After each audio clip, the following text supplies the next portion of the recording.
The night the Whitfield couple disappeared, security cameras caught something strange. At 3:42 a.m., car headlights appeared in the mansion's backyard, then went dark.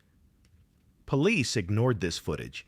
In 2024, Hurricane Milton revealed a secret buried right where that car had been parked: Marcus and Elena's bodies. But the most shocking discovery was the third skeleton found with them, because that skeleton wasn't on any missing person list. Before we begin, don't forget to subscribe and hit the notification bell. We're here for more real cold case content like this. October 15th, 1993, Miami Beach, Florida. In Coral Gables, the $15 million Whitfield mansion stood in the night silence. Dr. Marcus Whitfield owned Whitfield Pharmaceuticals. He'd made billions with his Alzheimer's drug NEU7. His wife Elena was a former ballet dancer. She now worked with children's charities. Both were among Miami's most respected families. Until that night, nothing suggested anything would go wrong. Marcus was a bit quiet at dinner. According to Elena, phones kept ringing. Marcus took long pauses before answering each time. But this was normal. NEU7's FDA approval was approaching. The company's value could increase tenfold overnight. At 10:30 p.m., Elena called her sister Carmen. This conversation's records still exist in police archives. Elena's voice carried worry. "Carmen, I have a strange feeling about Marcus. He's been very tense these past few days. He won't answer phones, keeps looking out the window, like he's waiting for someone or afraid of someone." Carmen tried to calm her sister. Maybe it was work stress. The call ended at 11:15 p.m. At 11:45 p.m., the house security system recorded normal activity for the last time. Elena turned on the bedroom light. Marcus moved from his study to the kitchen. Everything was normal. The next morning at 7:30 a.m., housekeeper Maria Santos arrived. The front door was wide open. This wasn't normal at all. The Whitfields were very strict about security. Maria went inside. No one was home. 2 coffee cups sat on the kitchen table. Half finished, Elena's cup still had lipstick marks. Marcus's coffee sat cold, waiting. The bedroom was messy, like they'd gotten up quickly and left without preparing anything. Elena's purse, wallet, jewelry were all there. Marcus's wallet had credit cards and $3,400 cash. Cars were in the garage. Nothing had been stolen. Maria immediately called police. At 8:15 a.m., the first team arrived. Detective Robert Hayes took the case. Hayes was an experienced detective with 15 years in Miami. He specialized in wealthy family disappearances. During the initial examination, something caught his attention. The Whitfields' wedding rings were on the table. Both had removed their rings and placed them side by side carefully. This is usually done before a conscious separation. The next day, security cameras were examined. There were 8 cameras around the mansion. Hayes watched the footage on monitors at his desk, one by one. No suspicious movement all night. Until 3:42 a.m.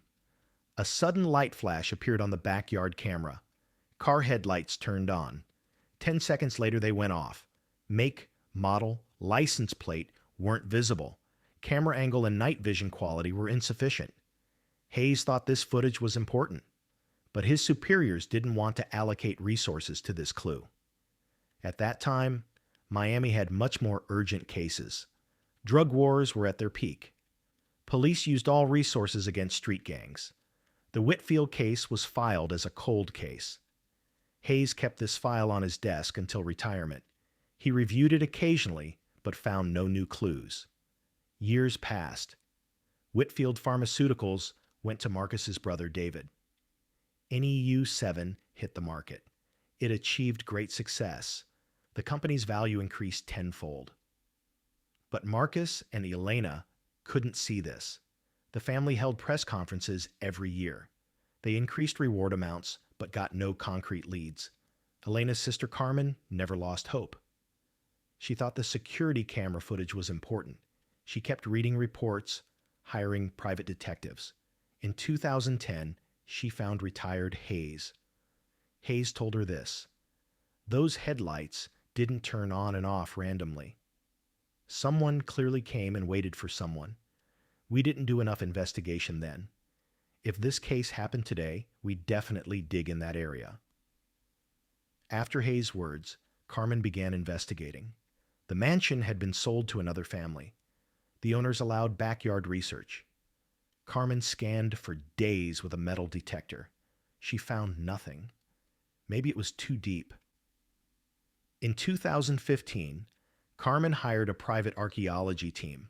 Expert Dr. Sarah Chen did ground-penetrating radar scanning. Results were interesting. In the backyard southeast corner, the soil was different.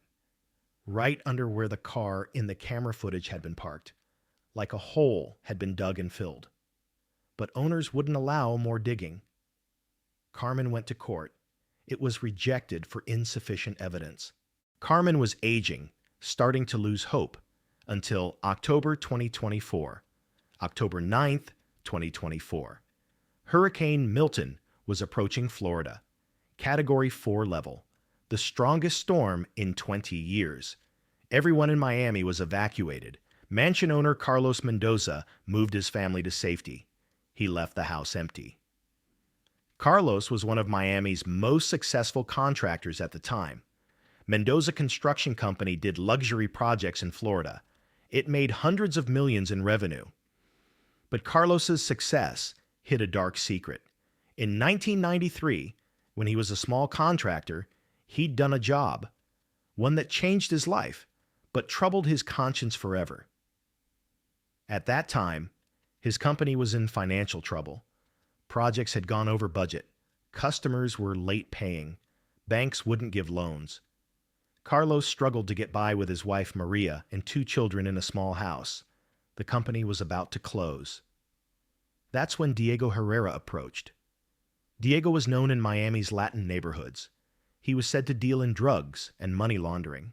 He'd never been caught. He was an elegant man, wore expensive suits, drove big cars. He offered Carlos a special job. "I have a simple job for you. You'll do a small dig in a mansion's backyard at midnight. What you see doesn't matter. No questions. No telling anyone. In return, you get $50,000 cash." Carlos was young and desperate. $50,000 was big money. It would save his company, give his family a comfortable life. He knew what Diego's business was, but didn't want to miss this easy money opportunity. He promised not to ask questions, not to tell anyone what he'd see. Diego gave him the date, October 15th, 1993, midnight, Whitfield Mansion. Carlos would only bring a shovel, screwdriver, and flashlight. Everything else would be ready. That night's details were burned into Carlos's memory. Even 30 years later, he remembered everything.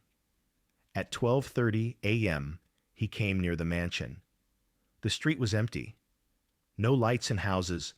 Rich neighborhoods slept early. He parked his car far away, walked to the backyard. The yard was huge. Pool, tennis court, greenhouses. When he reached the designated spot, he saw Marcus Whitfield. Marcus was in terrible shape that night. Hair messy, eyes bloodshot, clothes dirty and wrinkled. Carlos didn't know him, but this obviously wealthy man looked awful. 2 large dark bags were next to Marcus. They looked heavy. Marcus struggled to carry them. Carlos didn't ask what they were. He'd promised Diego. But the bags were human-sized.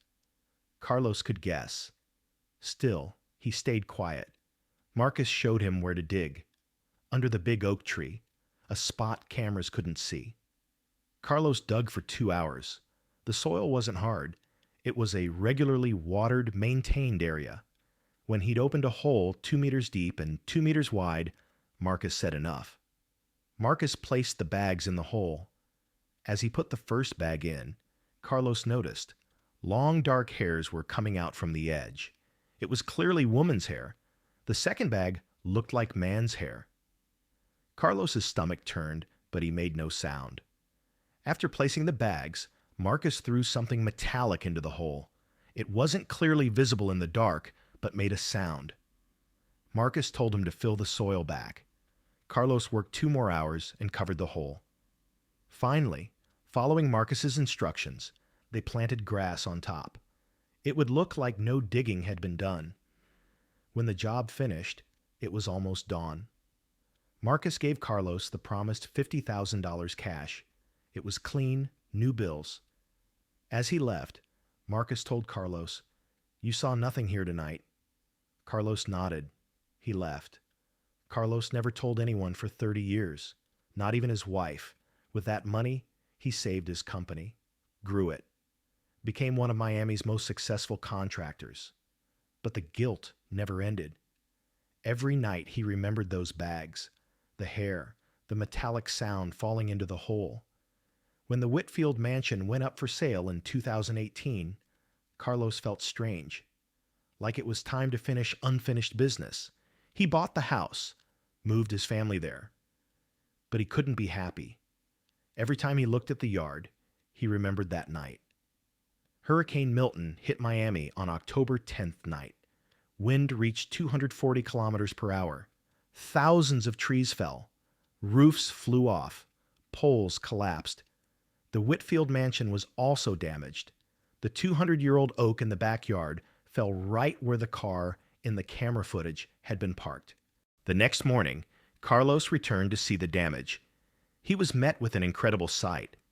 When the giant tree fell, its roots had dug meters into the soil. Something was shining in the hole. He approached. What he saw froze him.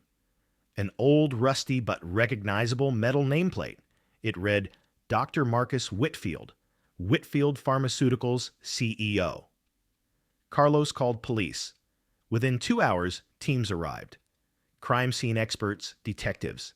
Detective Lisa Rodriguez took the case. She was a missing persons expert.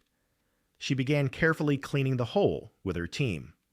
First came Marcus's nameplate, then Elena's gold bracelet. Then bone fragments began appearing. Rodriguez noticed something strange. The bones weren't placed randomly, but organized. Someone had carefully buried these bodies. As the dig went deeper, truth emerged. 2 complete skeletons were found. According to forensic expert Dr. James Mitchell, they belonged to a middle-aged man and woman. Marcus was 52. Elena was 47 when they disappeared. Ages matched, but there were bullet marks on the bones, a small hole in the back of Marcus's skull, similar damage to Elena's temple. Rodriguez decided to continue digging. Good thing she did. Under Marcus and Elena was a 3rd skeleton, smaller, probably belonged to a young woman. Most shocking was that this skeleton didn't match any records. Dr. Mitchell examined the 3rd skeleton, woman aged 20 to 25, 5 feet 5 inches tall, thin build, similar bullet wound to the skull. But unlike the others, she'd been killed much earlier. Bone condition showed she'd died at least 6 months before. This woman had lost her life in spring 1993. Rodriguez realized this was an important finding. Marcus and Elena's disappearance wasn't random murder. It was part of a planned series. Someone had first killed the young woman and buried her, then buried Marcus and Elena in the same place. But why? Who was this 3rd victim? Rodriguez made a list of young women who'd gone missing in Miami in early 1993. The list was long. During that period, many people disappeared due to drug wars, but one name caught her attention. Jessica Torres, 23 years old, clinical research assistant at Whitfield Pharmaceuticals. She disappeared on her way to work on March 15, 1993. Rodriguez examined Jessica's file. She discovered striking details. Jessica worked on NEU7's clinical trials. A week before disappearing, she'd called police saying, "Illegal activities are happening at work." But before the officer could get details from Jessica, she disappeared. The file was never followed up. Rodriguez began finding Whitfield's former employees. Most were retired or had moved, but she spoke with a few. Dr. Amanda Foster, who'd worked on the NEU 7 project, gave important information. Jessica was a very smart girl, but she'd been very stressed lately. She suspected there was fake data in NEU 7 trials. Test results were being changed, patient records manipulated. She wanted to report this, but no one would believe her. Marcus Whitfield was a very powerful man. This information raised new questions for Rodriguez. Had Jessica really discovered irregularities? If so, why would this anger Marcus? Wasn't NEU 7 Marcus's project? Rodriguez asked for FBI help. She elevated the case to federal level. FBI Special Agent Michael Stone took over. He gained access to broader resources. Stone specialized in organized crime and drugs. His team examined Whitfield Pharmaceutical's 1990 to 1993 financial records. The picture that emerged was shocking. The NEU 7 project required much bigger investment than Marcus had thought. Making Alzheimer's drugs was very expensive. Tests took years. Thousands of patients were tested. FDA approval took long. Whitfield Pharmaceuticals couldn't cover these costs. Stone's investigation showed Marcus made risky decisions. The company was near bankruptcy.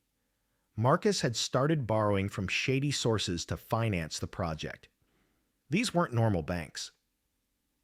According to FBI, Marcus had connections with Colombian criminals since 1992. This group appeared to do legitimate business in Miami. Actually, they were part of drug cartels' money laundering network. Leader Diego Herrera officially did construction business, but he actually worked with the Medellin cartel. Marcus had borrowed $2.8 million from Diego. In return, he wouldn't just pay back. He'd also leak company research data and chemical formulas.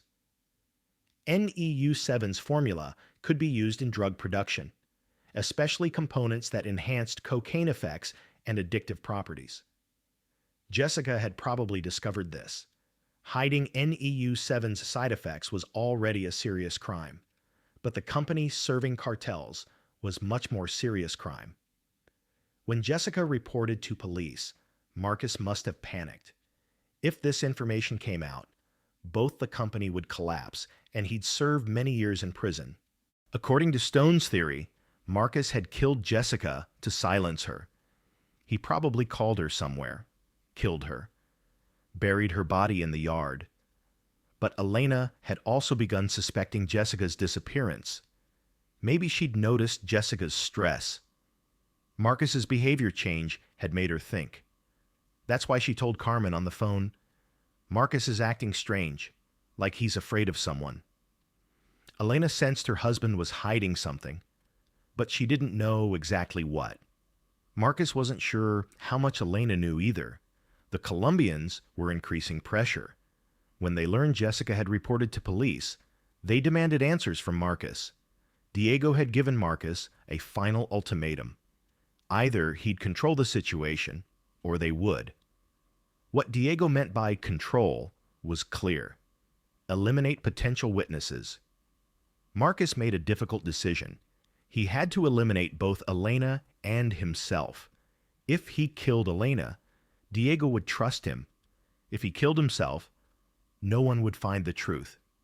Looking at the events of October 15th, 1993 from this perspective made sense.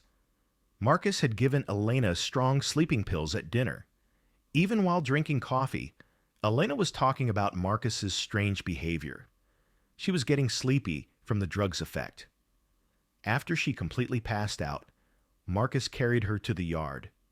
Carlos was waiting in the yard. Carlos had been sent by Diego. Marcus couldn't bury two bodies alone. Marcus would first kill Elena, then himself, but he needed Carlos's help so the bodies wouldn't be found. After laying Elena next to where Jessica was buried, Marcus fired. Then he put his own gun in his mouth and committed suicide. Carlos had watched everything. He couldn't do anything because he was too afraid of Diego. To finish the job, he buried both bodies in the hole, covered them with soil. So what about those car headlights at 3:42 a.m. in the camera?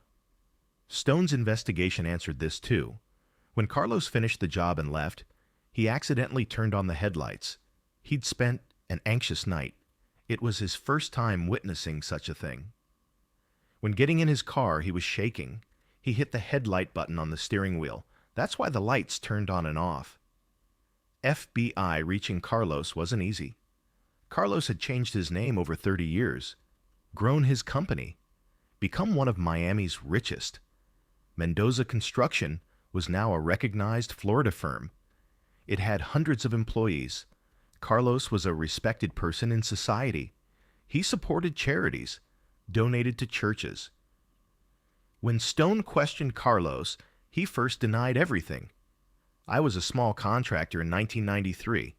I had no business with the Whitfields. But Stone had strong evidence.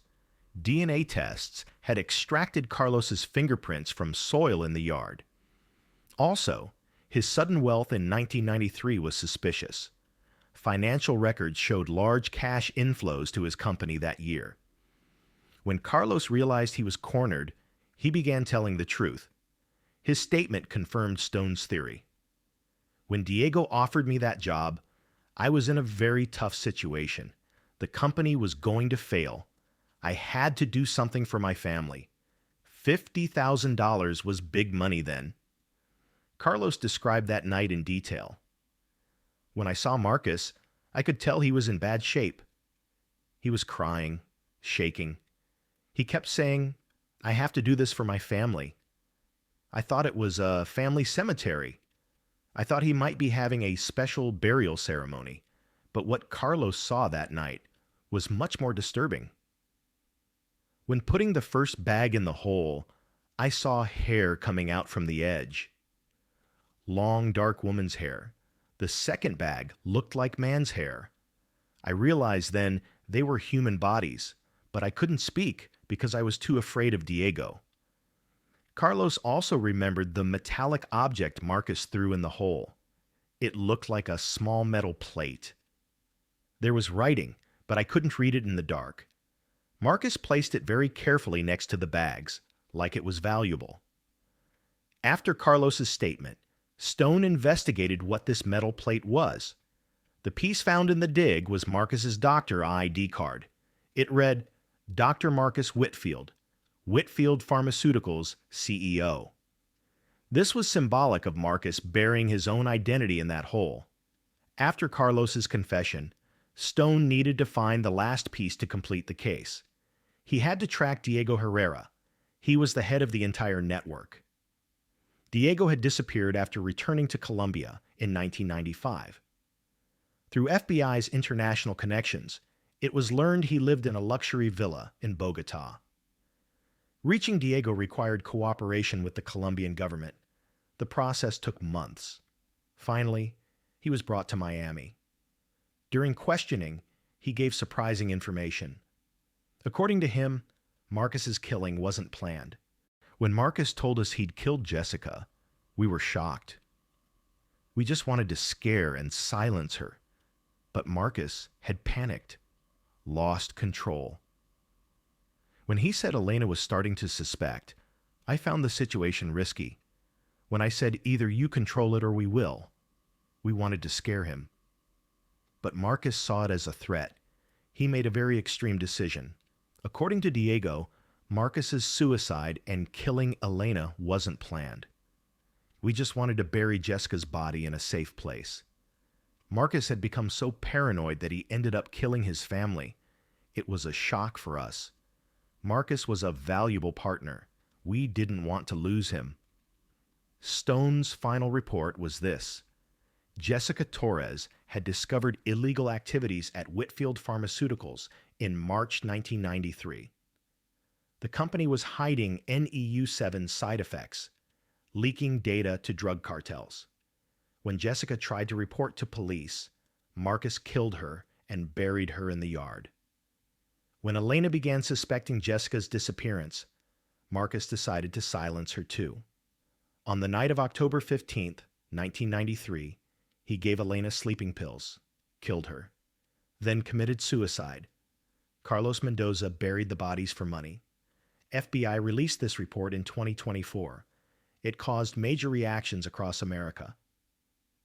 The Whitfield Pharmaceuticals case became an important turning point regarding drug companies' bad practices. The company's current management announced they had nothing to do with Marcus's crimes. They would pay $15 million compensation to past victims.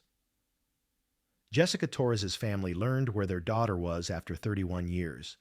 Jessica's mother, Carmen Torres, said, "My daughter was killed for telling the truth." But now everyone knows she was brave. A park was built in Jessica's memory at Florida University campus. Elena's sister, Carmen Whitfield, was finally able to bury her sister in peace. Elena's fear in that last phone call was justified. She really should have been afraid of Marcus. But now the truth is out. Elena is at peace. Carlos Mendoza got 5 years for aiding murder. His sentence was suspended due to age and remorse. Carlos moved to another city. He remembered that night as long as he stayed in Miami. He said in court, "I think about my mistake every day. I sold my conscience for money. I caused 3 innocent people's deaths." Diego Herrera got 25 years for drug trafficking, money laundering, inciting murder. He's 67 years old, serving his sentence in federal prison. But the story doesn't end here. After this case, Miami's dark 1990s world emerged more. After Carlos's confession, FBI investigated Diego's other activities. Diego hadn't just played a role in the Whitfield case, but dozens of similar events in the 1990s. Stone's team discovered shocking connections investigating Diego's past. Diego's Herrera Construction Company was actually a money laundering center. It appeared to do construction in Miami. Actually, it was the Colombian cartel's main base. Stone found in FBI archives that Diego had organized at least 15 different night digs between 1990 and 1995. Not just for burying bodies, sometimes for drug stashes, sometimes weapon depots, sometimes to hide illegal money. Carlos's later confessions were more striking. "Diego didn't let me go after that night. He called again in 1995 for another dig job. He said if I refused, he'd report that night to police. I had to accept." This continued until Diego returned to Colombia. Carlos had done 7 different night digs total. FBI searched these locations, found human remains in 3. 6 more victims' identities were determined. These discoveries caused major shock in Miami. The first place was an old farm and homestead. 2 male bodies buried in 1995 were found. One was Ricardo Vega, 34 years old. He worked in Diego's gang, but then decided to become a police informant. The other was Tony Morales, 28 years old, Ricardo's friend. They'd probably been killed together that night. The second place was swampland south of Miami. The skeleton here belonged to David Park, 31-year-old accountant. He kept financial records for Diego's companies. He'd started cooperating with police in 1996. FBI records said he should have been put in witness protection. David had refused. It had been a big mistake. The third place was near the Everglades. This body's identity couldn't be determined. The skeleton was too damaged. According to Carlos, it was someone Diego had kidnapped from a rival gang, buried in 1999. These discoveries caused major trauma in Miami. People didn't know such organized networks existed in their city. More frightening was that this organization had operated for 9 years. Between 1990 to 1999, Diego's network had terrorized Miami. Carlos's story began being evaluated from a different perspective. Carlos wasn't just someone who got involved in crime for money. He was also a victim of systematic blackmail. Initially, he'd done a one-night job to pay his debts. Then, he'd become unable to get out of the situation. Carlos's lawyer said in court, "My client fell into Diego's hands after his 1993 mistake. Diego used him for years, blackmailed him. When Carlos tried to escape, his family was threatened. This man is guilty, but also a victim. The court reduced Carlos's sentence considering his situation. Instead of 5 years, he got 2 years prison, 5 years supervised probation. But for Carlos, the real punishment was social pressure. He couldn't live in Miami. Everyone knew him as the man who buried bodies. Diego's capture was very dramatic. Following FBI's cooperation with the Colombian government, Diego's house in Bogotá was raided. Diego resisted.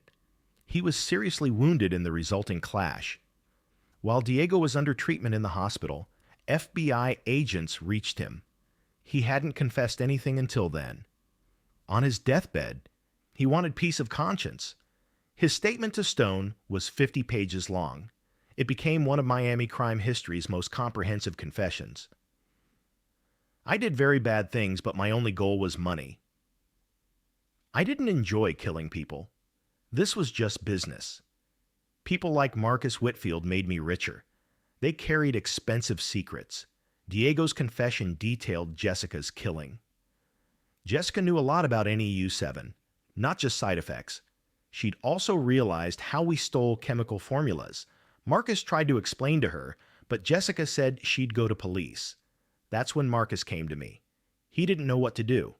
According to Diego, Jessica's death was Marcus's decision. We just wanted to scare Jessica. But Marcus panicked too much. He killed her. Then he told me to clean up her body. I found Carlos. Elena's death was a more complex story. Elena had started suspecting her husband. She'd learned we were wiretapping phones. She knew we were following Marcus. Marcus asked us how much Elena knew. We weren't sure. Marcus killed Elena by his own decision. According to Diego, Marcus's suicide wasn't planned. Marcus only wanted to kill Elena. But that night, he was very drunk, very worn out. After Carlos buried the bodies, Marcus picked up the gun and shot himself. We were shocked. Marcus was a valuable partner. We didn't want to lose him. These confessions completed the final pieces of the Whitfield case, too. After 31 years, the whole truth came out. Jessica was killed for courageously trying to tell the truth. Elena died for realizing her husband's wrongs. Marcus paid the price for his own mistakes by making himself and his family pay. Diego died in the hospital. Before dying, he wrote apology letters to all victims' families. His letter to Jessica's mother said, "Your daughter was a brave woman. She tried to do the right thing. I couldn't stop her, but I didn't kill her. This was Marcus's doing. I'm very sorry." The Whitfield case officially closed at the end of 2024. A total of 14 murders were solved. 12 families were able to bury their loved ones after 30 years. Carlos served his sentence and left Miami. He now lives under his old name in another state. Marcus and Elena's graves were made at Miami's Woodlawn Cemetery. The headstone reads, "Truth eventually comes out." Elena's sister Carmen had chosen this sentence. She hadn't lost hope for 31 years. Jessica's grave is in the Memorial Garden at Miami University campus. Hundreds of students visit every year. She's become a symbol of courage and truth. Ricardo, Tony, David, all of Diego's victims finally reunited with their families. Most importantly, their stories weren't forgotten. Hurricane Milton didn't just topple trees, it also revealed truth. This truth showed that sometimes justice comes through nature's power. Sometimes a storm does what humans couldn't. It uncovers buried secrets, finds forgotten victims. When this story ended, Miami wasn't the same. People began questioning their past. They began knowing their neighbors. They began speaking instead of staying silent, because they understood that silence is sometimes the greatest guilt. The Whitfield mansion was demolished. The park built in its place was named Jessica Torres Memorial Park. There's a monument in the park for brave women who tell the truth. This monument isn't just for Jessica. It's for all women who try to do the right thing. Hurricane Milton showed us that nature is sometimes the strongest detective. A storm revealed a 30-year-old secret. Forgotten voices were finally heard. Justice was delayed, but didn't fail to come. Jessica, Elena, and all other victims are now at peace. Their stories remind us. Telling the truth may require a price, but staying silent brings a bigger price. Sometimes nature provides justice. Sometimes storms reveal truth. Hurricane Milton had been a disaster for the Whitfield family, but it was salvation for 3 innocent people's families. This story shows us that no secret stays buried forever. Sooner or later, truth comes out. Sometimes it takes 30 years, but justice eventually finds its place. If you enjoy these true crime stories, don't forget to subscribe to our channel. Turn on notifications. Write what you think about this case in the comments. We'll be back with another forgotten story in our next video. Because no forgotten story is truly forgotten. It's just waiting for its time. See you next time.